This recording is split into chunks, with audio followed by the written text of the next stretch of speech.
When the scriptures call for us to seek after God, they do urge us to seek Him as early as possible in our lives before we grow older and lose a desire for God. Good morning. This is Pastor Ernie Lewis of the Blue Point Church in Sicily, Illinois, with your thoughts for Tuesday. The writer of the book of Ecclesiastes calls himself the preacher, but we know these writings to be the words and the warnings of Solomon, the wisest man to ever live upon the earth.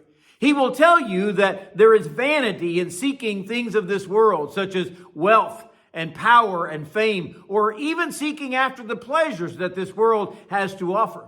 You could read the chapters of Ecclesiastes about his empty quests for wine and wisdom, for planting gardens or gathering gold and silver, but he calls this venture all madness. So finally, in chapter 12 of Ecclesiastes, he realizes the greatest pursuit for one's life is to find God. So he says in Ecclesiastes 12:1, "Remember now your Creator in the days of your youth, before the difficult days come and the years draw near when you say, 'I have no pleasure in them.'" Certainly, Solomon was not a young man when he came to this conclusion. But he came to realize that he had wasted much of his life seeking after things that would not satisfy. He found that nothing in this life would fill that void.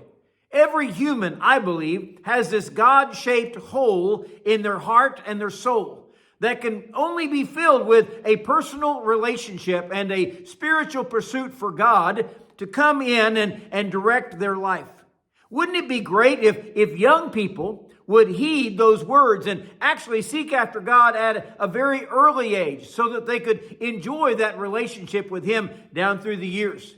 You know, we can read about what we call deathbed conversions, where a person comes to know God just at the point of death, just before they leave this world.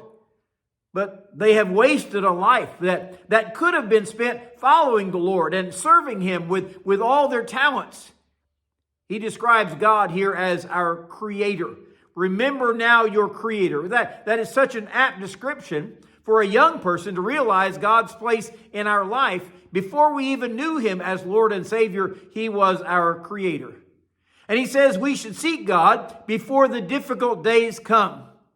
We will all face some difficulties and some obstacles in this life, which for many will turn them away from God, I'm afraid.